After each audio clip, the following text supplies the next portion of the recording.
صل على سيدنا ومولانا محمد وعلى سيدنا علي وسيدتنا فاطمة وسيدتنا زينب وسيدنا حسن وسيدنا حسين وعلى آله وصحبه وبارك وسلم سيدتنا فاطمة وسيدتنا زينب وسيدنا حسن وسيدنا حسين. بسم اللہ الرحمن الرحیم. السلام علیکم ناظرین. پروگرام صبح نور کے ساتھ آپ کا میزبان نذیر احمد غازی حاضر ہے. ناظرین کرام، حضرت ابو انیس محمد برکت علی صاحب رحمہ اللہ کی مشہور تالیف اسماء النبی الکریم صلی اللہ علیہ وآلہ وسلم سے ایک اسم مبارک پڑھنے کی سعادت حاصل کر رہا ہوں. سیدنا القاسم صلی اللہ علیہ وآلہ وسلم، ہمارے سردار تقسیم فرمانے والے، درود و سلام بھیجے اللہ آپ صلی اللہ علیہ وسلم، آپ کی آل پاک اور آپ کے صحابہ کرام پر. سیدنا ابو ہریرہ رضی اللہ تعالیٰ کی روایت ہے کہ رسول اللہ صلی اللہ علیہ وآلہ وسلم نے ارشاد فرمایا، جس نے ایک کھجور کے برابر بھی حلال کمائی سے خیرات کی تو اللہ تعالیٰ اسے اپنے داہنے دستے قدرت سے قبول فرماتا ہے. پھر خیرات کرنے والے کے لیے اس خیرات کی پرورش کرتا ہے جیسے تم میں سے کوئی اپنے بچھڑے کی پرورش کرتا ہے، یہاں تک کہ وہ نیکی پہاڑ کے برابر ہو جائے گی. اسی طرح حضرت عبداللہ بن مسعود رضی اللہ تعالیٰ عنہما سے روایت ہے کہ رسول اللہ صلی اللہ علیہ وآلہ وسلم نے ارشاد فرمایا، تم میں سے ہر شخص کو چاہیے کہ وہ اپنے آپ کو جہنم کی آگ سے بچائے، اگرچہ کھجور کا ایک ٹکڑا ہی خیرات کرنے سے ہو. ناظرین کرام، آج ہم دو روحانی شخصیات کے حوالے سے اپنا پروگرام کریں گے. پہلے حصے میں حضرت خواجہ عبدالرحمن ججا عباسیاں رحمۃ اللہ علیہ، یہ قادری، چشتی اور سہروردی سلاسل سے انہوں نے فیض پایا تھا، اور دوسری شخصیت جو ہے وہ لاہور کی بہت عظیم روحانی شخصیت حضرت میرا حسین زنجانی رحمۃ اللہ علیہ کے حوالے سے آج ہمارے اسکالر جو ہیں وہ گفتگو فرمائیں گے. میرے ساتھ آج شریک گفتگو جو ہے میرے اس پینل میں ڈاکٹر شبیر احمد جامی ہیں لاہور اسٹوڈیو سے، اور ان کے ساتھ سید ارشاد احمد عارف صاحب، آپ گروپ ایڈیٹر ہیں ہمارے روزنامہ 92 کے. ملک کے صفحے اول کے صحافی حضرات میں ان کا شمار ہوتا ہے، اور شاہ صاحب نے بے شمار مضامین تو لکھتے ہیں، کتاب بھی لکھی شاہ صاحب نے.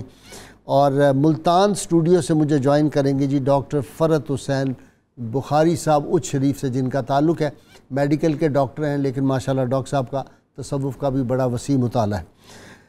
ماضی قریب کی عظیم شخصیت جن کے 3 چشموں سے فیضیاب ہوئے، قادری، چشتی، سہروردی، تینوں سلاسل، اور حضرت امام الاولیاء امام حسن بصری رحمہ اللہ کے خانوادہ ہیں. اس خاندان سے آپ کا تعلق ہے. عظیم عاشق رسول تھے. ساری زندگی انہوں نے رحیم یار خان کا جو ججا عباسیاں ایک چھوٹا سا ٹاؤن ہے خانپور تحصیل کا، اس میں بیٹھ کر جس طرح انہوں نے تصوف کے جام جو تھے وہ لوگوں کو پلائے، اور قرآن و سنت کی تعلیم جس طرح لوگوں میں انہوں نے پھیلائی، وہاں پہ بہت عظیم شخصیت ہے. ان کا خاص ایک وصف یہ بھی تھا کہ وہ جو امام احمد رضا رحمۃ اللہ علیہ نے فرمایا تھا کہ کروں مدح اہل دول رضا، پڑے اس بلا میں میری بلا، میں گدا ہوں اپنے کریم کا، میرا دین پارہ نا نہیں. تو کسی بادشاہ، کسی بڑے عہدیدار کے در پہ چل کے نہیں گئے، بلکہ لوگ ان کے پاس آیا کرتے تھے. آج ان کے بارے میں زیادہ گفتگو تو ہمارے ساتھ جناب ڈاکٹر فرت حسین بخاری اور سید ارشاد عارف صاحب سے ہی زیادہ گفتگو ہم اس حوالے سے سنیں گے. میں ابتدا کر رہا ہوں جناب سید ارشاد احمد عارف صاحب سے. جی آپ کا تعلق تو اسی علاقہ سے ہے، رحیم یار خان سے ہے نا ابھی بنیادی طور پر؟ میرا راجن پور سے ہے، لیکن میں نے خانپور میں تعلیم حاصل. ضلع اب الگ ہو گیا ہے، الگ لیکن علاقہ تقریباً وہی بنتا ہے. جی کچھ ان کے بارے میں دیکھیں. جی یہ جو خطہ ہے خانپور، چاچنا شریف، بہاولپور، خواجہ غلام فرید کا، حضرت خواجہ غلام فرید رحمۃ اللہ علیہ کا، حضرت سیرانی رحمۃ اللہ علیہ کا. اچھا وہ سیرانی صاحب جو بہاولپور کے, یہ احمد پور شرقیہ کے ساتھ ان کا بھی مزار مبارک ہے. یہ بہاولپور جو ہے حضرت جو خواجہ غلام فرید صاحب کے خاندان کے, بلکہ بہت سارے جو جنوبی پنجاب کے صوفیاء ہیں, اولیاء ہیں, ان کے جو مہار شریف ہے وہ وہاں سے بیعت ہیں. تو اس علاقے میں بہت سارے بزرگان ہیں, سید مغفور قادری صاحب ہو گئے, تو عبد الرحمن ججوی صاحب بھی اس دور کے, یہ بعد کے دور کے ہیں, خواجہ غلام فرید رحمۃ اللہ علیہ کے بعد کے دور کے ہیں. ان کے غالباً دادا کو ان سے خلافت بھی ملی ان سے ادھر بھی سلسلہ ہے ان کا. تو یہ ایک ایسا علاقہ ہے جہاں تصوف روحانیت کا ہر دور میں ایک دورہ رہا, جہاں علم کی, یعنی آپ یہ اندازہ کریں کہ لاہور آ کے ہمیں یہ معلوم ہوا کہ کوئی شخص جو متمول ہے, جس کے پاس 4 پیسے ہیں, اس کے گھر میں کتاب نہیں ہو سکتی, یہ ہم نے لاہور میں آ کے سوچا. اس علاقے میں آپ کو ایک اسکول ٹیچر بھی اگر ملے گا تو اس کے گھر میں بھی 10-20 کتابیں موجود ہوں گی, اس نے لائبریری ضرور بنائی ہوئی ہوگی. علم کا شوق, علم کا ایک شوق ہے, اور پورے بہاولپور میں یہ تھا. تو اس دور میں جن لوگوں کا ذرا سا بھی ذہن اس طرف گیا تو پھر اس نے ظاہر تعلیم بھی حاصل کی. اب یہ دور وہ ہے عبد الرحمن ججوی صاحب کا جب سراج الفقہ مولانا سراج احمد صاحب مکھن بیلا کے جو بزرگ تھے, عالم دین تھے, حضرت امام احمد رضا خان بریلوی سے انہوں نے ڈائریکٹ فیض حاصل کیا تھا, تعلیم حاصل کی تھی. وہ وہاں خانپور میں پڑھاتے تھے, اور میراث میں, علم میراث میں ان کا, اور تفقہ میں وہ ان کا عالم یہ تھا کہ کراچی سے, لاہور سے, بسا اوقات ہندوستان سے لوگ آتے تھے وہاں 6 مہینے سال صرف علم میراث ان سے پڑھتے تھے. تو آپ اندازہ کریں کہ اس دور میں جو شخص, ججاں عباسیاں جیسی ایک چھوٹا سا قصبہ ہے, معمولی سا قصبہ ہے, یعنی آج تک وہ تحصیل ہیڈ کوارٹر بھی نہیں بن سکا, تو وہاں ایک شخص بیٹھا ہوا ہے اور وہ فیض اس سے لوگ حاصل کر رہے ہیں. تو آپ اندازہ کر سکتے ہیں کہ اس آدمی میں کتنی کشش ہوگی, اور کس قدر اس نے ریاضت کی ہوگی, لا ریب کن کن بزرگوں سے فیض پایا ہوگا. سبحان اللہ. تو وہ ایک دور بھی ایسا تھا, اور پھر ایک خاندان بھی ایسا تھا, ان کا ایک تعلق, امام حسن بصری کا خاندان. سبحان اللہ. تو اس بنیاد پر وہاں اس علاقے میں انہوں نے فیض پہنچایا, حضور علیہ الصلوۃ والسلام کی تعلیمات, کیونکہ منبع فیض تو حضور علیہ الصلوۃ والسلام کی ذات ہے, اور جس شخص کا جتنا تعلق ہوگا حضور سے, گہرا تعلق ہوگا, اتنا ہی ان کے ہاں اللہ تبارک و تعالی ان پر برکات فرمائیں گے. میں ڈاکٹر فرت حسین صاحب کے پاس, جی بخاری صاحب کے پاس. جی بخاری صاحب, جس طرح سید ارشاد عارف صاحب کا بھی تقریباً وہی علاقہ بنتا ہے, آپ کا بھی وہی علاقہ ہے, وہ فطرت کے مقاصد کی, اقبال نے کہا فطرت کے مقاصد کی کرتا ہے نگہبانی, یا بندہ صحرائی یا مرد کوہستانی. جی بسم اللہ الرحمن الرحیم. الحمدللہ رب العالمین, والصلاة والسلام علی رسولہ الکریم وعلی آلہ واصحابہ وبارک وسلم.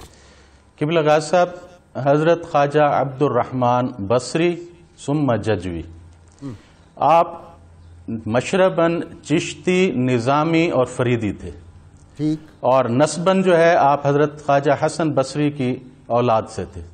آپ کے دادا حضرت خواجہ احمد صاحب رحمۃ اللہ علیہ, آپ تشریف لائے اور آپ نے بیعت کی حضرت خواجہ غلام فرید قدس سرہ الاقدس سے, اور ان سے ہی خلافت پائی. آپ کی اور حضرات کوٹ مٹھن شریف سے بیعت بھی تھی, اور آپ اس خاندان کی ان سے رشتہ داری بھی تھی. حضرت خواجہ فیض احمد صاحب رحمۃ اللہ علیہ جو سجادہ نشین تھے, وہ آپ کے بہنوئی تھے, اور حضرت خواجہ فیض فرید رحمۃ اللہ علیہ آپ کے سگے بھانجا تھے. اچھا, یہ تو حضرت خواجہ عبد الرحمن آپ کے والد حضرت عبداللہ عینی رحمۃ اللہ علیہ تھے, اور آپ نے حضرت خواجہ عبد الرحمن نے جو بیعت کی تھی وہ اپنے دادا حضرت خواجہ احمد بخش صاحب رحمۃ اللہ علیہ سے آپ بیعت تھے, اور آپ نے ان سے سلوک حاصل کیا تھا. آپ کے والد کا انتقال آپ کے بچپنے میں ہی ہو گیا تھا.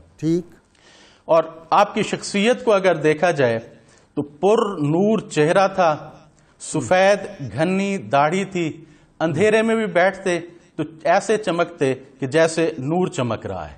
سبحان اللہ۔ مستجاب الدعوات تھے، جو بھی کہتے وہ پورا ہو جاتا تھا فوراً، واہ، اور جو شخص آپ کے پاس آتا آپ اس کو اس کے نام سے پکارتے اور اس کے بیان کرنے سے پہلے اس کا مطلب بیان کر کے اس کو دعا دیتے تھے اور اس کی بات پوری ہو جاتی تھی۔ واہ، آپ کی شخصیت میں کم خوردن، کم گفتن اور کم خفتن، ان صفات سے آپ متصف تھے۔ چار نوالے سے اوپر آپ نہیں کھاتے تھے، اور آپ کی پلیٹ میں جو سالن ہوتا تھا وہ آپ ساتھ والے کی پلیٹ میں ڈال دیتے تھے، اور جو اس پلیٹ میں بچا ہوا تھا اس سے یہ چار نوالے آپ تناول فرماتے تھے۔ انتہائی شفیق تھے، کسی کو آج تک جھڑکا نہیں، خود نمائی پسند نہیں کرتے تھے، اور حضرت مولانا سراج الدین صاحب خانپوری رحمۃ اللہ علیہ سے آپ نے تعلیم حاصل کی تھی، اور آپ کی ایک شخص آپ کی خدمت میں حاضر ہوا اور اس نے آ کے عرض کی کہ حضور میں مدینہ منورہ جا رہا ہوں، تو آپ نے اس کے کان میں کچھ کہا، تو آپ کے ایک جو خاص مرید تھے انہوں نے بعد میں پوچھا کہ حضور آپ نے کان میں کیا کہا تھا؟ تو انہوں نے فرمایا کہ بیٹا میں نے کان میں کیا کہنا تھا، میں نے تو صرف اتنا کہا کہ جب حضور انور صلی اللہ علیہ وسلم کے روضہ مبارکہ پہ پہنچنا تو وہاں پر صرف اپنے گناہوں کی توبہ کرنا، معافی مانگنا، اور وہاں پر دنیا کی کوئی بات نہ کرنا، اور جو وَلَوْ أَنَّهُمْ إِذْ ظَلَمُوا یعنی وہاں جا کر وہاں جا کر استغفار کرنا، یہ دو کام تم نے کرنے ہیں، اور ایک کام حضور انور صلی اللہ علیہ وسلم نے کہ آپ نے اگر قبول فرما لیا تو پھر حضور تمہارے لیے اگر استغفار مانگ رہیں گے تو پھر دو چیزیں ہیں جو رب تعالی نے کرنی ہے کہ وہ تواب بھی اس وقت تمہیں ملے گا اور رحیم بھی اس وقت تمہیں ملے گا۔ تو بیٹا وہاں پر جا کر صرف اپنے گناہوں کی توبہ کرنا اور رونا، اور دنیا کی کوئی بات نہیں کرنی۔ اگر تمہیں دنیا کی کوئی ایسی حاجت پڑے تو پھر تم چلے جانا حضرت سیدنا حمزہ کی مزار شریف پہ، اور وہاں جا کے عرض کرنا کہ حضور مجھے یہ کام پڑا ہے، اور پھر حضور کی خدمت میں آ کے یہ عرض کر دینا کہ یا رسول اللہ صلی اللہ علیہ وسلم میں نے حضرت آپ کے ام محترم حضرت سیدنا حمزہ کی خدمت میں عرض کر دی ہے۔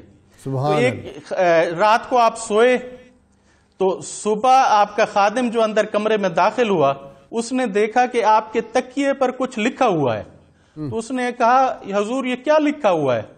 تو آپ نے فرمایا کہ رات کو حضور انور صلی اللہ علیہ وسلم کی زیارت ہوئی ہے اور آپ نے مجھے یہ درود شریف سکھایا، تو میرے پاس کاغذ تھا نہیں، تو میں نے اسی وقت اس تکیے پہ لکھ لیا۔ تو آپ یہ درود شریف جو ہے خود بھی پڑھتے تھے اور سب لوگوں کو تعلیم کرتے تھے کہ اللہم صلی صلاۃً کاملۃً وسلم سلاما تاما علی محبوبنا محمد بعدد صفات حسنہ وجمالہ وسلم۔ تو یہ آپ کا درود شریف جو ہے آپ کے مزار شریف پہ بھی تحریر ہے اور آپ کے مریدوں میں یہ جو ہے یہ ان کے ورد میں ہوتا ہے۔ تو آپ نفی اسبات کا اور درود شریف کا جو ہے تعلیم آپ بہت دیتے تھے اور فرماتے تھے کہ اس سے بڑا کوئی وظیفہ نہیں ہے۔ سبحان اللہ۔ اچھا جی شاہ صاحب سے میں ذرا سید شاد عارف سے، سید صاحب یہ تو انہی کے شاگرد ہیں پھر جن کا ابھی آپ سراج الفقہا مولانا سراج احمد انہی سے فیض لیا۔ اچھا یہ اس علاقے میں کوئی عالم دین نہیں ہوگا ایسا جو مولانا سراج الفقہا سے جنہوں نے فیض نہ پایا ہو، یہ ممکن ہی نہیں تھا کہ اس علاقے کے سب سے، یعنی آپ حیران ہوں گے کہ صرف وہ ایک مکتب کے استاد نہیں تھے، ایک مکتب فکر کے لوگ ان سے فیض نہیں پاتے تھے، ہر مکتب فکر، ہاں ہر مکتب فکر کے لوگ، کیونکہ ان سے بڑا عالم اس علاقے میں موجود ہی نہیں تھا۔ ٹھیک، تو اس لیے آپ کو لاہور میں، آپ کو کراچی میں ایسے علماء مل جائیں گے جن کا مکتب فکر وہ نہیں ہوگا، لیکن وہ ان کے فیض یافتہ ہوں گے، انہوں نے 1 مہینہ 2 مہینے جا کے ان کی صحبت میں گزارا ہوگا۔ اس دور میں وہ تعصب مسل کی بھی نہیں تھا، لوگوں کے طرف اس معاملے میں تھے کہ جہاں سے ملے علم کی بات. دیکھیں وہاں تو حضرت خواجہ غلام فرید رحمۃ اللہ علیہ کا اتنا گہرا اثر تھا، اثر رسوخ ہے، اور آپ کا اتنا زیادہ وہ ایک ہے کہ وہاں اس طرح کا مسلکی تعصب ہو بھی تو وہ دب جاتا تھا، دب جاتا ہے. اور ان کا رویہ کیا تھا خواجہ صاحب کا؟ روحی کی وہ کیا اس کو کیا کہتے ہیں، پیلو پکیانی یا آچنو یا رالیات، پیلو پکیان، پیلو پکیان، روحی کی ایک خاص جو ہوا چلتی ہے محبت کی، اس کے بھی اثرات ہیں. ڈیرہ نواب صاحب کی مسجد میں یا احمد پور شرکیہ کی مسجد میں ایک امام صاحب تھے جن کے بارے میں معلوم ہوا کہ جی وہ تھوڑا سا اولیاء کے حوالے سے ان کا عقیدہ درست نہیں ہے. نواب صاحب کو شکایت ہوئی تو نواب صاحب نے کہا کہ یہ تو اس طرح کی چیزیں ایک منافرت پیدا کرے گا تو اس کو فارغ کر دو. مساجد جو تھیں نواب صاحب کے دور میں تمام مساجد کی کفالت حکومت کرتی تھی، ٹھیک، وہاں وہ چندہ وغیرہ کا کوئی رواج نہیں تھا ریاست کی طرف سے، ٹھیک، تو ان کو فارغ کر دیا گیا. نواب صاحب ہر مہینہ 1.5 مہینے کے بعد خواجہ غلام فرید رحمۃ اللہ علیہ کے حضور حاضر ہوتے چاچنا شریف میں یا کوٹ میٹھن شریف جہاں بھی آپ ہوتے تھے، اور جا کے گھنٹہ 2 گھنٹے 4 گھنٹے گزارتے تھے. اگلے مہینے جب وہ وہاں گئے، نماز عصر کا وقت تھا، تو انہوں نے دیکھا کہ وہ اس کا نام بھی مولوی احمد بخش تھا، وہ جو امام مسجد تھے، وہ وہاں بیٹھے ہوئے. تو وہ بھی ملے، سب ملے نواب صاحب کو. جب نماز کا وقت ہوا تو حضرت خواجہ صاحب نے مولوی احمد بخش کو آگے کھڑا کر دیا امامت کے لیے. اللہ! تو اب نواب صاحب سمجھ گئے کہ یہ مجھے انہوں نے دکھایا ہے، ورنہ حضرت کے ہوتے ہوئے تو دوسرا کوئی نماز نہیں پڑھا سکتا. جب نماز ہو گئی، دعا ہو گئی، تو انہوں نے کہا حضور میں معافی چاہتا ہوں، میں نے ان کو نکال دیا تھا.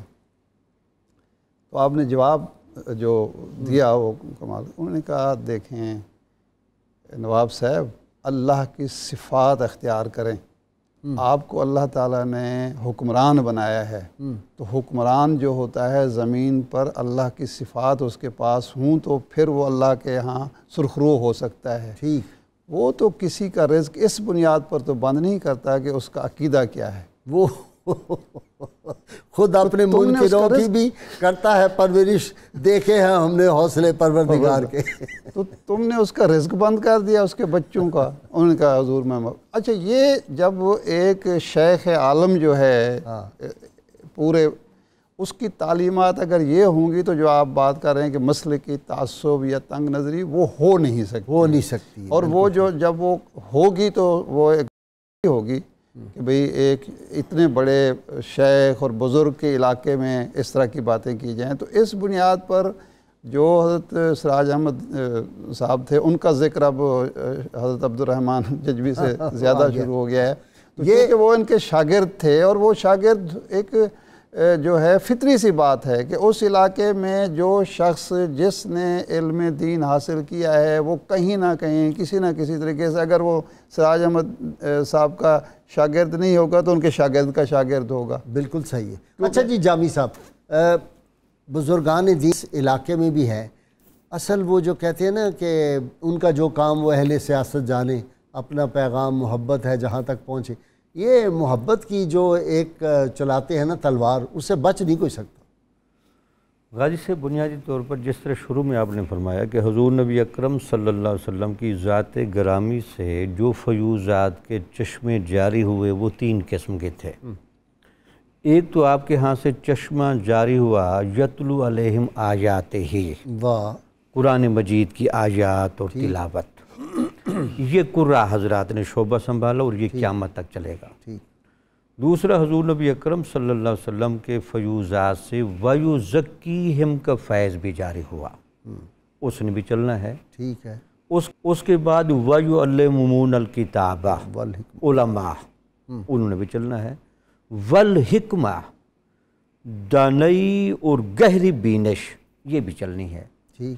صوفیاء کے کام کو جب ہم ان 4 چشموں کے تناظر میں دیکھتے ہیں تو تزکیہ نفس اور حکمت، یہ فیض ایسا وہ لے کر آتے ہیں کہ جہاں کام تلاوت آیت سے نہ ہو رہا ہو اور تعلیم قرآن سے نہ ہو رہا ہو، وہاں تزکیہ نفس اور حکمت سے وہ کر لیتے ہیں، اس کو تیار کرتے ہیں کہ پھر وہ قرآنی تعلیمات اس کے سینے میں آئیں۔ بالکل ٹھیک ہے، لامحالہ اصل تو وہ 7 چشمے تو یہ چاروں ساتھ چلتے ہیں، ٹھیک، اور سب کی علیحدہ علیحدہ ذمہ داری قدرت کی طرف سے لگائی گئی ہوتی ہے۔ ٹھیک، علماء کا کام چونکہ درس و تدریس ہوتا ہے، وہ اس پر محنت کرتے ہیں۔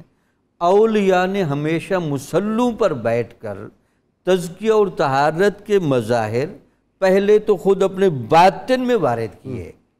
علماء کو کہنا پڑتا ہے صوفی کا چہرہ زبان حال سے کلام کرتا ہے، واہ واہ واہ واہ، یعنی صوفی کہتا کم ہے۔ وہ کسی درویش سے کہا نا کہ علماء اپنی بات منواتا ہے اور صوفی اپنی ذات منواتا ہے، ذات منواتا ہے، وہ جہاں جا کے بیٹھ جاتا ہے۔ شاہ جی ایسا ہی اس کا عمل جو ہے نا جی وہ بول رہا ہوتا ہے، اور وہ زیادہ طاقتور اور پر تاثیر ہوتا ہے، ریڈیٹ بھی تو کرتا ہے، ریڈیشن نکلتی ہے اس کے وجود پاک سے۔ سر یہ عمل جو ہے ایک ایسی طاقتور اور پر تاثیر چیز ہے کہ یہ گرفت میں لے لیتا ہے مخاطب کو، واہ، آنے والے کو، سامنے بیٹھے ہوئے کو۔ یہ مقناطیس ہے۔ آپ کے علم میں ہے نا کہ یہ جو مشرق بعید کا علاقہ ہے، یہ انڈونیشیا، ملیشیا، یہ مسلمان جو ہوئے ہیں، یہاں کوئی نہ مجاہد گیا ہے جس نے وہاں جہاد کے ذریعے ان کو مسلمان کیا، اور نہ عالم گیا ہے۔ ٹھیک، جو تاجر جاتے تھے مسلمان، ان کا عمل دیکھ کے، ان کا رویہ دیکھ کے، طرز عمل دیکھ کے، ان کے ساتھ جو برتاؤ تھا اس سے متاثر ہو کے کروڑوں کی تعداد میں لوگ مسلمان ہو گئے۔ یہ ہے تاثیر عمل کی۔ واہ، دیکھا کہ یہ معاملے میں اتنے اس قدر دیانتدار لوگ ہیں، دیانت ہے، امانت ہے، ہمدرد ہیں، ہمدرد ہیں، ان کا بولنے کا انداز کے اندر وہ حلیمی ہے جو رسول اللہ صلی اللہ علیہ وسلم کی تعلیم ہے ایک مسلمان کے لیے، جو قرآن مجید میں ہے کہ قول حسن ہونا چاہیے۔ آپ نے کالم بھی بڑا زبردست لکھا تھا، ماشاءاللہ، آپ کو جزائے خیر دے۔ تو یہ جو پھر الزام ہوتا ہے کہ زبردستی مسلمان کر رہے ہیں، دیکھیں اگر زبردستی کوئی ہو سکتا ہے زبردستی مسلمان؟ نہیں، میرا تو یہ تھیسس ہے کہ 14.5 صدیوں میں ایک بندہ بھی آج تک زبردستی مسلمان نہیں کیا گیا، نہ زبردستی مسلمان ہو سکتا ہے۔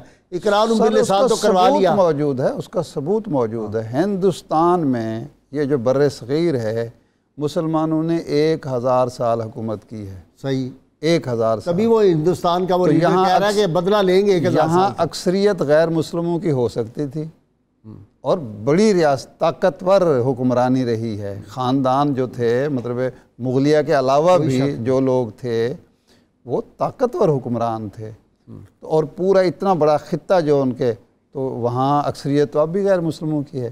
اگر وہ زبردستی کرتے تو یہاں تو زبردستی ہوتی ہے جو اسپین میں ہوئی تھی، کہ جب مسلمانوں کو وہاں سے نکالا گیا تو ایک بھی مسلمان کو وہاں رہنے نہیں دیا گیا، ذبح کر دیا گیا۔ یہ ہوتی ہے زبردستی۔ زبردستی یہ نہیں ہے کہ 1000 سال آپ حکمرانی کریں اور پھر بھی میجورٹی پھر بھی آپ کی رہے، یہ نہیں ہو سکتا۔ جی بالکل، بہت شکریہ شاہ صاحب۔ لاسٹ ذرا ان کے بارے میں کوئی بات خاص بتا دیں، پھر مجھے بریک پہ جانا ہے۔ فرد شاہ صاحب، ڈاکٹر فرد۔ قبلہ گاہ صاحب، ان کے ایک صاحبزادے تھے حضرت احسان، تو ان کا جوانی میں انتقال ہو گیا تھا۔ تو لوگ کہتے ہیں کہ جب ان کا وصال ہوا، لوگ تو دھاڑے مار مار کے رو رہے تھے، لیکن حضرت کی زبان مبارک پہ ایک لفظ بھی ناشکری کا نہیں آیا۔ علامہ اقبال سے آپ کو عجیب محبت تھی۔ حضرت علامہ اقبال جب کراچی جا رہے تھے تو خانپور میں گاڑی رکی اور خراب ہو گئی، تو آپ کی حضرت ججوی رحمۃ اللہ علیہ کی جوانی تھی، تو آپ وہاں پہ خانپور اسٹیشن پہ پہنچے، تو آپ نے ان سے عرض کی کہ حضور اگر میرے لائق کوئی، تو حضرت علامہ اقبال صاحب رحمۃ اللہ علیہ نے فرمایا کہ مجھے اگر اچھی چائے مل جائے تو یہ آپ کی مہربانی ہوگی۔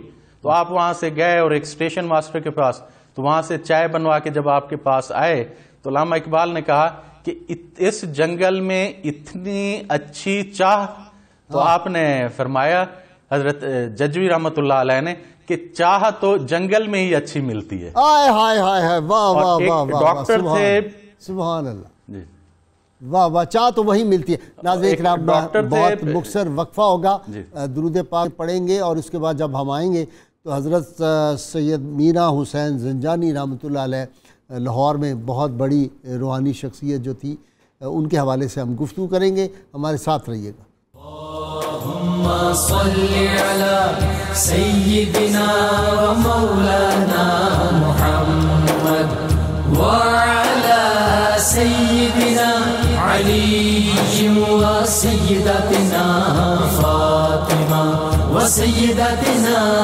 زينب وسيدنا حسن وسيدنا حسين وعلى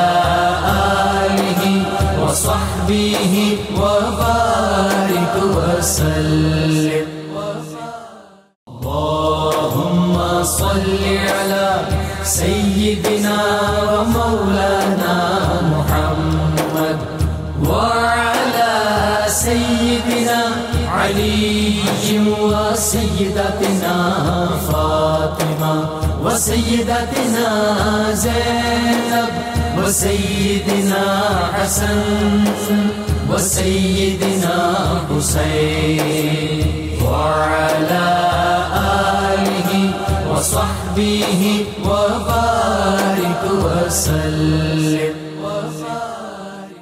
اللهم صل على سيدنا ومولانا محمد وعلى سيدنا ویلکم بیک. ناظرین کرام، حضرت مجدد الافسانی رحمۃ اللہ علیہ نے شہر لاہور کو شہروں کا قطب الارشاد فرمایا تھا. یہ قطب الارشاد کن ہستیوں کی وجہ سے تھا؟ سیدنا علی حجویری داتا گنج بخش رحمۃ اللہ علیہ، حضرت میاں میر صاحب رحمۃ اللہ علیہ، اور ناظرین کرام سیدنا میرا حسین زنجانی رحمۃ اللہ علیہ اور دیگر بزرگان دین، حضرت شاہ محمد غوث رحمۃ اللہ علیہ، دیگر بزرگان دین. شہر لاہور شہر اولیاء ہے، اور سیدنا میرا حسین زنجانی رحمۃ اللہ علیہ ایک سید زادہ امام حسین علیہ السلام کی اولاد پاک سے، اور کاظمی سید جو ہے وہ 3 بھائی وہاں سے آتے ہیں، اور 3 بھائی یہاں پر آ کے جس طرح دین حق کی تبلیغ کرتے ہیں. حضرت یعقوب زنجانی آپ کے بھائی اور یعقوب زنجانی جو آپ کے بھائی تھے، یہ 3 بھائی یہاں پہ، اور موسیٰ زنجانی رحمۃ اللہ علیہ، یہ تینوں لاہور میں پہنچتے ہیں، اور یہاں پہ ہندوؤں کی اکثریت ہے اور انہی کا زیادہ ہولڈ ہے. 3 برس تک وہی کیفیت رہی جو طائف اور طائف کا جو سفر تھا، اور اس کے بعد جو شیب ابی طالب کا دور تھا، انہی مشکلات سے یہ تینوں بھائی گزرے. لیکن پھر حوصلہ نہیں ہارے، راہ حق میں تبلیغ کرتے رہے. اللہ تعالیٰ نے پھر کیسا یہ 3 برس کے بعد انقلاب آتا ہے کہ لاہور کا رئیس اعظم اس وقت رام چندر ہے، اور یہ حاکم بھی تھا لاہور کے بڑے علاقوں کا. اس کو مرض ہو گیا تھا جزام کا، کوڑ کا جس کو کہتے ہیں. تو بہت بڑا اس کا محل تھا، لیکن اس کو گھر کے کمرے میں رکھا ہوا تھا، اور اس کے گھر والے بھی ڈرتے ہوئے اس کے قریب نہیں جاتے تھے کہ یہ چھوت کی بیماری ہے. اس کا آج کل تو بڑا تجربہ ہو گیا ہے. یہ جو کرونا وائرس ہے اسے آپ نے دیکھ لیا ہے کہ کتنے فاصلے پہ اپنے خون کے رشتے بھی دور دور رہتے ہیں، دوست احباب بھی دور رہتے ہیں. تو کوئی قریب نہیں اس کے جاتا تھا. سارے علاج کر لیے انہوں نے. تو جو اس وقت کے جوتشی تھے انہوں نے بھی حساب لگایا. انہوں نے کہا جی آپ ساری عمر درست نہیں ہو سکتے، آپ کو تندرستی نہیں ہو سکتی. ڈاکٹر حکیم عاجز آ گئے. کسی نے کہا ایک درویش بیٹھا ہوا ہے راوی کے کنارے، اگر آپ اس سے جا کے کوئی دم کروائیں تو شاید وہ ٹھیک ہو جائے. یہ جہاں جب پہنچا تو دور ہی کھڑا ہوا تھا، آپ اپنے حجرے کے اندر تھے، تو اس نے جا کے آپ وہ کورنش بجا لایا جس طرح وہ جھکتے ہیں ہندو. تو آپ نے کہا نہیں آگے آ جاؤ. اس نے کہا میں آگے نہیں آتا، میں تو جزام کا مریض ہوں، میرے رشتہ دار بھی دور بھاگتے. آپ نے کہا نہیں ہمارے در پہ سب قریب آتے، تم قریب آ جاؤ. قریب آ کے بیٹھا، اپنی ساری بپتا بیان کی. تو آپ نے کہا میاں پھر اس کا کچھ آپ کو ادا کرنا پڑے گا افزانہ. اس کا خیال تھا شاید کوئی پیسے ویسے مانگیں گے. آپ نے سورہ فاتحہ پڑھی پانی پر اور وہ دم کر کے دے دیا، اور جزام اسی وقت اس کی جو خارش اور تیزی تھی اور جلن تھی وہ زخموں کی ختم ہو گئی. وہ اپنے گھر آیا، واپس آیا تو دوسرے دن بالکل وہ تندرست ہو چکا تھا. آپ کے بے شمار کرامات ہیں. بلونت کور اندرون شہر کی مہارانی تھی. وہ اولاد کوئی نہیں ہوتی تھی، جائیداد آدھے لاہور کی مالک تھی، جائیداد بہت زیادہ تھی، اور بڑی پریشان ہوئی، تو وہ کاشی بھی گئی، متھرا بھی گئی، ہردوار بھی گئی، اور وہاں جا کے وہ جو سارے پنڈت تھے ان سب کے مندروں کی یاترا کرتی رہی، ان سے ملتی رہی۔ ان سب نے حساب لگایا، جوتشیوں نے کہا جی کہ آپ کی قسمت میں اولاد ہے ہی نہیں، اولاد ہو ہی نہیں سکتی۔ جب بالکل مایوس ہر طرف سے ہو گئی تو اس کے کسی غلام جو تھا، جو خادم تھا، اس کا نوکر، اس نے کہا وہاں بڑی دنیا جاتی ہے جس سے راجا رام چندر کو جو شفا ہوئی تھی، تو یہ جو ہے مہارانی یہ وہاں پہ پہنچتی ہے بلوند کور، اور جا کے اپنی بپتا سناتی ہے۔ تو آپ نے کہا، کچھ دیر خاموش رہے، پھر آپ نے کہا کہ لوح محفوظ پہ بھی تمہارے لیے اولاد بی ہے نہیں، میں کچھ نہیں کر سکتا، تقدیر کے فیصلے ہیں، تم چلی جاؤ۔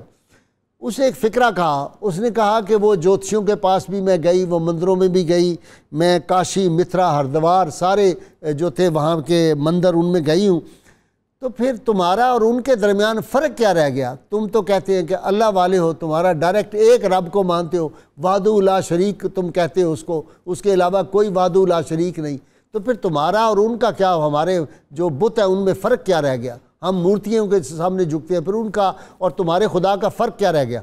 آپ نے کہا اچھا بی بی جاؤ، پھر بات کل آنا۔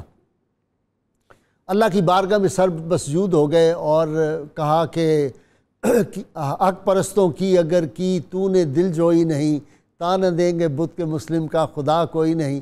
اللہ کی بارگاہ میں عرض کیا یا اللہ یہ مایوس چلی جائے گی اور تیری رحمت کی امید کر کے آئی ہے، بس اللہ کا کرنا ایسا ہوا۔ دوسرے دن آئی، پانی دم کر کے دیا، اس نے پانی پیا اور پھر وہ امید سے ہو گئی، اور اللہ تعالیٰ نے آپ نے پھر ارشاد فرمایا کہ بی بی تمہارے ہاں جو بیٹا ہوگا وہ ہمارا بن کے رہے گا، وہ ہمارا بن کے رہے گا۔ وہ بچہ پھر جب پیدا ہوا 7 سال کی عمر میں ہی اس کو آپ خواب میں آئے، بڑا لمبا تفصیل واقعہ ہے، اور اس نے کلمہ پڑھ لیا، اور جب آپ اس کے سامنے آئے تو اس نے اپنے باپ سے کہا یہ بابا جی ہیں جو رات کو مجھے خواب میں آتے ہیں، کلمہ پڑھاتے ہیں۔ پھر وہ مسلمان ہوا، آپ نے اس کو بڑی شفقتیں کی۔ تو یہ انداز تبلیغ ہمارے بزرگوں کا تھا۔ میں ابتدا کر رہا ہوں جناب ڈاکٹر شبیر احمدی صاحب سے۔ ڈاکٹر صاحب ان کے میں نے اتنی کرامات پڑھی ہیں مختلف کتابوں سے جو ہیں، یہ ان کا وجود وہی جو سید ارشاد عارف ابھی بات کر رہے تھے، جہاں جا کے اللہ کا ولی بیٹھ جاتا ہے نا، کوئی ایسا انوار اور ایسی خوشبو پھیلتی ہے کہ اس سے پھر جو اس کے درمیان میں آ گیا وہ مقناطیس کے ساتھ یوں چمٹتا ہے جا کے۔ غازی صاحب بنیادی طور پر جیسے بات چل رہی تھی کہ عمل کی بہت برکت ہے، تقوی کی بڑی برکت ہے، پھر جب روحانی فیض پر یہ فیض ہوتے ہیں تو 3 چیزیں ان کو اللہ کی طرف سے عطا ہوتی ہیں۔ عمل کی بنیاد پر تو سب سے پہلے ولی اپنے آپ کو کامل طہارت کے مقام پر جب لاتا ہے تو اللہ تعالیٰ اس کامل طہارت پر فیض ہونے والے کو 2 چیزوں کی گارنٹی دیتا ہے۔ وَمَن يَتَّقِ اللَّهَ يَجْعَل لَّهُ مَخْرَجًا وَيَرْزُقْهُ مِنْ حَيْثُ لَا يَحْتَسِبُ۔ ٹھیک، تقوی کی وجہ سے اس کو اللہ تعالیٰ ہر مشکل سے نکلنے کا اور نکالنے کی چابی دیتا ہے، اور اس کو وہاں سے رزق دیتا ہے جہاں سے وہم و گمان نہ ہو۔ ٹھیک، اور آپ حیران ہو کہ ہمارے ہاں تو عام طور پر رزق کا معنی معروف رزق کے معنی لیا جاتا ہے، لیکن محققین کے ہاں یہاں معنی ہے صلاحیت۔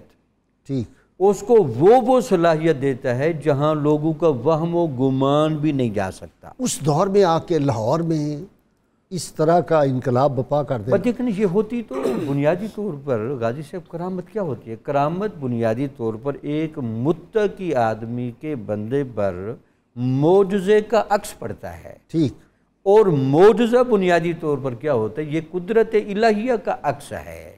واہ، ہوتی تو یہ قدرت الہیہ ہے، واہ، لیکن وہ ظہور نبی کے ہاتھوں کرے تو معجزہ ہے، ولی کے ہاتھوں کرے تو کرامت ہے۔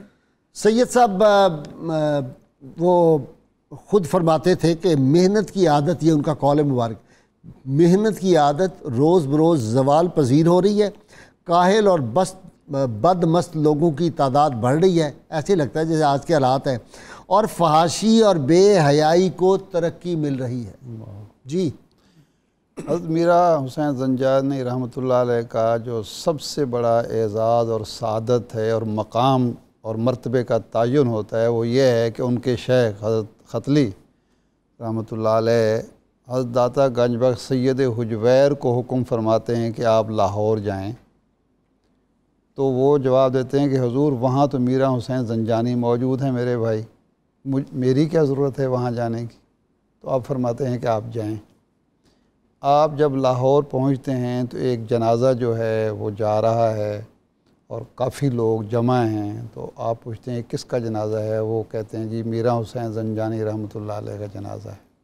یعنی شیخ محترم نے منتخب کیا حضرت سید حجویر کو میرا حسین زنجانی کی مسند کے لیے، ان کی جگہ لینے کے لیے، جانشینی کے لیے۔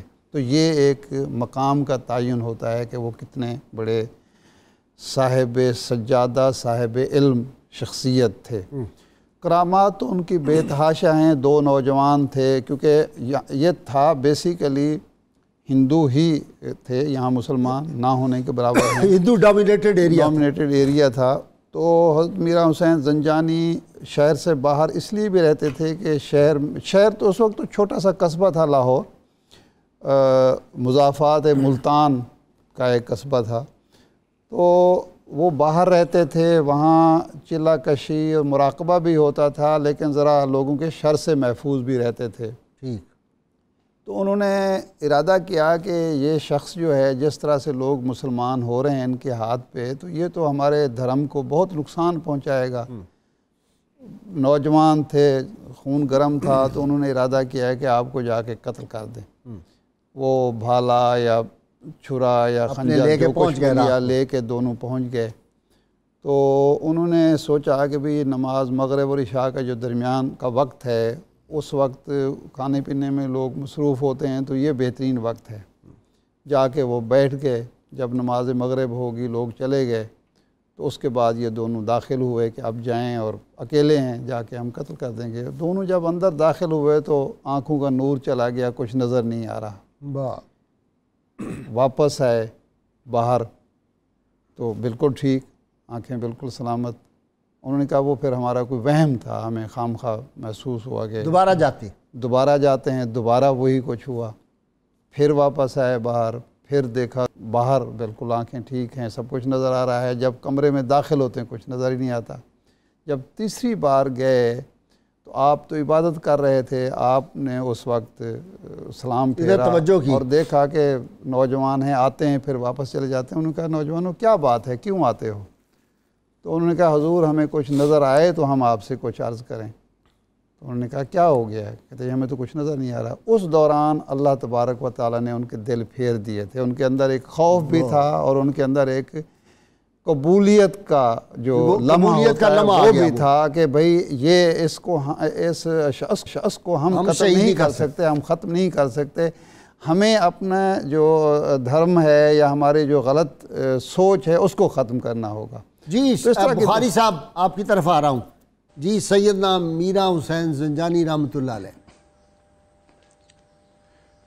جی قبلہ گاہ حضرت حجت الکاملین زبدۃ العارفین خواجہ خواجگان حضرت سید میرا حسین زنجانی، آپ کے والد حضرت سید علی محمود نے کو آپ کے مرشد حضرت موسیٰ نے فرمایا کہ تمہارے ہاں ایک بیٹا جو اب پیدا ہوگا وہ حضرت امام حسین کے نقش قدم پہ تبلیغ جا کے کرے گا، سبحان اللہ، اس لیے آپ نے ان کا نام حسین رکھا۔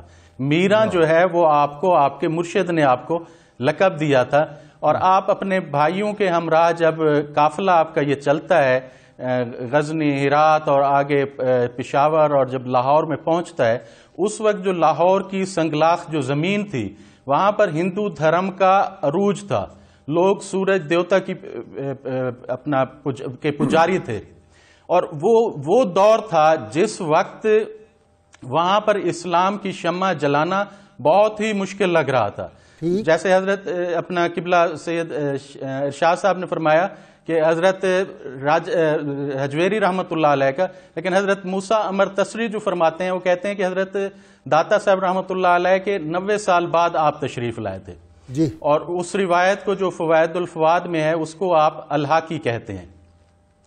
تو جب آپ نے جو تبلیغ کا جو کام شروع کیا تو آپ کے جو مبلغ اسلام کی جتنی خصوصیات تھیں، وہ شفقت ہو، وہ محبت ہو، مروت ہو، عفو ہو، وہ سب خصوصیات حضرت میرا حسین زنجانی رحمۃ اللہ علیہ میں موجود تھی۔ اور جو آپ نے تبلیغ کا جو سلسلہ شروع کیا اس کا طریقہ وہی تھا، کہ گلی گلی جانا اور جہاں لوگوں کو دیکھنا وہاں پر اللہ اور اس کے رسول صلی اللہ علیہ وآلہ وسلم کا پیغام پہنچانا. جو طائف کا ایک سخت مشکل دن تھا، حضرت میرا حسین نے اس دن کو 3 سال اس کی یاد منائی. 3 سال اسی طرح تبلیغ کرتے رہے، اسی طرح آپ پر آوازیں بھی کستی جا رہی اور اسی طرح آپ کو تکلیف اور تکلیف بھی دی جاتی رہی. پھر آپ نے اپنے شیخ سے روحانی موبائل کے ذریعے آپ نے ان سے عرض کی کہ حضور یہ تو بہت مشکل ہو گیا ہے. تو انہوں نے فرمایا کہ بیٹا اب تم صرف جمعہ کے دن تبلیغ کیا کرو. اور جو دوسرا سید عارف صاحب نے فرمایا جو 3 لوگ ان کو قتل کرنے آئے تھے، تو یہ جو قتل کرنے آئے نابینا ہوئے، یہ بھی ہمیں اس ہجرت والے واقعے کو جو سراقہ بن مالک کا واقعہ تھا وہ ہمیں یاد دلاتا ہے. اور آپ کے بھائی تھے حضرت یعقوب زنجانی رحمت اللہ علیہ، وہ آپ کے پاس آئے تو کافی دیر بیٹھے رہے. شام کا ٹائم ہو گیا، کھانے کا ٹائم تھا، تو انہوں نے کہا کہ بھائی بھوک لگی ہے تو کچھ پکا ہے؟ تو آپ نے فرمایا کہ آج اللہ کا بہت فضل ہے. اس میں عجیب حکمت ہے حضور کہ اللہ کا بہت فضل ہے. تو یہ حضرات اس وقت کہتے ہیں جب گھر میں کوئی چیز موجود نہ ہو تو اس وقت ان کی خوشی کی انتہا ہوتی ہے. اللہ کے مہمان ہوتے ہیں، تو حضرت اللہ کے مہمان ہوتے ہیں. خواجہ نظام پاک کی والدہ فرمایا کرتی جب فاقہ ہو کہ آج ہم بیٹا اللہ کے مہمان ہیں. جی تو وہ اس نقطے کو سمجھے نہیں، تو انہوں نے کہا اچھا تو بہت ہے تو دسترخوان لگائیں.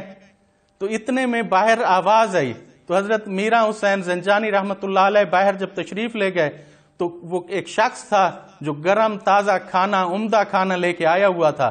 تو آپ نے آ کے رکھا. تو اس بھائی نے وہی پوچھا جو حضرت زکریا نے حضرت مریم سے پوچھا تھا کہ انا لک ھذا. تو آپ کے بھائی نے کہا انا لک ھذا، کہ یہ کہاں سے آیا ہے؟ تو آپ نے بھی وہی جواب دیا جو حضرت زکریا نے جواب دیا تھا کہ ہوا من عند اللہ، یہ اللہ تبارک و تعالی کی طرف سے ہے اور یہ تمہاری دعوت ہے. میں تو سوکھی روٹی کھا لیتا ہوں. یہ آپ کا زہد اور تقوی اتنا تھا. اور جو وہ بلونت کا آپ نے فرمایا تو وہ بھی وہی تھا کہ یمحو اللہ، کہ اللہ تعالیٰ مٹا دیتا ہے اور لکھ دیتا ہے. وہ عند ام الکتاب، وہ جو ام الکتاب میں ہے.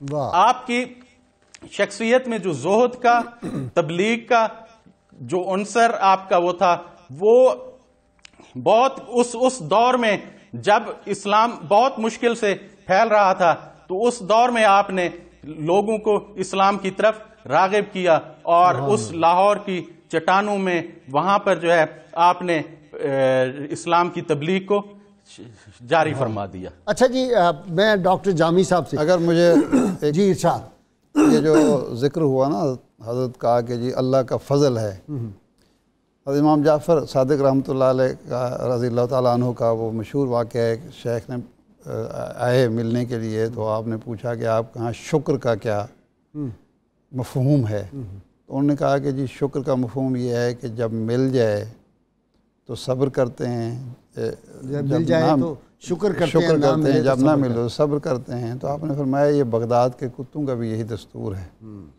انہوں نے کہا حضرت آپ کے ہاں شکر کا کیا مفہوم؟ انہوں نے کہا جب مل جائے تو ہم تقسیم کرتے ہیں، جب نہ ملے تو تب شکر کرتے ہیں. تو یہ اللہ کا فضل ہے جو یہ مقولہ ہے یا یہ کلمہ ہے، یہ اولیاء اس لیے کہتے تھے کہ وہ نہ ملنے پر بھی اللہ کا شکر ادا کرتے تھے اور فضل سمجھتے تھے کہ ہم بری ذمہ ہو گئے. آپ جامی صاحب سمجھتے ہیں، اور یہ بھی سرائکی کہ یہ تو آج تینوں مہمان سرائکی زبردست قسم کے کہ لطف سجن دم بدم قہر سجن گاہ گاہ ایویں سجن واہ واہ اویں سجن واہ. وہ رجال الغیب کھانا لے کے آئے تھے جی، جو شاہ بخاری صاحب نے اشارہ کیا. تو یہ رجال الغیب آ جاتے ہیں کیونکہ وہاں تو وہ دریا کے کنارے بیٹھے ہوئے، دور دور تک کوئی آبادی نہیں تھی اور کھانے اتنے اعلیٰ پہنچ گئے. چونکہ صوفیاء کے ہاں جہاں یہ باتیں ہیں وہاں صوفیاء کچھ ایسی باریک باتیں بھی کرتے ہیں جو ہمارے مبلغین کو بھی اپنے پیش نظر رکھنی چاہیے. آج کیا وجہ ہے کہ نہ جماعتوں کی کمی ہے، نہ مبلغین کی کمی ہے، نہ مدارس کی کمی ہے، لیکن دین کا وہ اثر اور فیض، وہ گرپ نظر نہیں آتی۔ تو اس پر آپ نے 2-3 باتیں جو آپ کی باتوں میں ہیں، ایک تو آپ یہ کہتے ہیں کہ جو مبلغ آدمی ہے اس کو قرآن کے علم کا ماہر ہونا چاہیے۔ اچھا۔ دوسرا پھر یہ کہتے ہیں کہ اس کو بے غرض ہونا چاہیے۔ ہمارے ہاں ہوتا کیا ہے کہ وہ قرآن کے علم میں بھی وہ مطلوبہ مہارت نہیں ہوتی اور بے غرضی نہیں ہوتی، یا تو پیسے کی لالچ یا شہرت کی لالچ۔ اب یہ وہ چیزیں آ جاتی ہیں جس کی وجہ سے دین کی تبلیغ کے اثرات لوگوں تک نہیں پہنچتے۔ ایمان کی بنیاد آپ نے فرمایا دل کی تصدیق، زبان کا اقرار اور جسم کا عمل، جس کے بغیر یہ دنیا کے دریا سے آپ پار نہیں ہو سکتے۔ یہ آپ کا قول مبارک۔ بالکل ٹھیک۔ غازی صاحب، ہم تو ایمان کو صرف تصدیق کی جگہ پر رکھ کر کھڑے ہو گئے نا۔ صوفی کو پریکٹس کرائی جاتی ہے، جو اندر کی تصدیق ہے اس کو اپنے احساس پر بھی طاری کرے۔ یعنی صوفی خدا کی رضا کے بغیر نہیں چل سکتا، دین کے بغیر نہیں چل سکتا، تقوی اور طہارت کے بغیر نہیں چل سکتا۔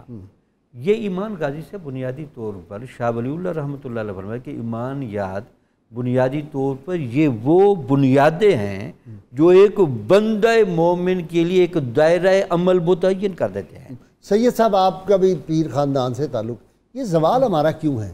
بہت مختصر جواب دینا ہے، میں پروگرام بالکل مختصر یہ ہے زوال کی، وہ تو عمل کی جو کمی ہے کہ ہم نے قرآن مجید کو، تعلیمات نبی کو اپنی اوپر طاری نہیں کیا۔ ہم پڑھتے ہیں اور وہ حلق سے نیچے ہمارے بھی نہیں اترے، تو اس کے بعد اس کا اثر کیا ہو سکتا ہے؟ اس وقت جو صورتحال سے ہم اس وقت گزر رہے ہیں، یہ کرونا کی وجہ سے، اس کے حوالے سے میں مختصر ضرور عرض کروں گا۔ 1 منٹ۔ حضرت موسیٰ علیہ السلام کے پاس 2 میاں بیوی آئے، انہوں نے کہا حضرت فاقہ کشی ہے، بہت ہی اسرت اور تنگی ہے، اللہ سے دعا کیجئے ہمارے حالات درست ہو جائے۔